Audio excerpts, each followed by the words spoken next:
Hello, everyone. It's Sabrina Frazier again with more info to help somebody somewhere. Today, I want to talk to you about how to make payment arrangements when your money is tight and you need more time to pay off a bill. Now, before you even dial the bill collector's number, you want to make sure to do three important things. Number one, get your mind, attitude, and conversation ready to ask for the help that you need. I've been on both sides of this equation, and there is nothing worse than dealing with a rude customer who actually needs your help. Although I've helped people regardless of their behavior, everybody is not me, and you might come across someone that matches your negative energy, so be mindful of that, okay? Number two, know what your budget can allow for in advance and try to call before the bill is actually due. Know what amount you can pay right now or in the immediate future.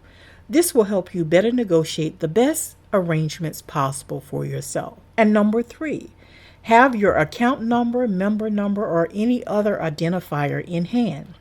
This way, the representative can easily pull up your information on their end. You want to also have pen and paper handy as well. In other words, be as prepared as possible. Now, after you've done those three things, go ahead and make that call. Some companies have automated systems that allow you to do the process without speaking to anyone. If so, remember to write down any reference or confirmation number given and the time and date of your call. If you're not comfortable with the automated system, select the correct menu option to speak to a live representative. Remember to write down the name of the rep, the reference number or confirmation number given, and the date and time of your call.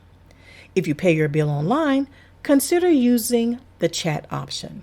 Again, remember to write down the name of the representative, the reference or confirmation number, and the time and date of your chat. Some companies even allow you to download the chat conversation. I can't stress how important it is to document everything. Whatever option you choose, remember to be patient and respectful. After all, you're calling them for help, not the other way around. And last but not least, keep your word. Pay the bill on or before the agreed upon payment arrangement date. I hope this information was helpful to you. Now, don't forget to like, comment, or subscribe.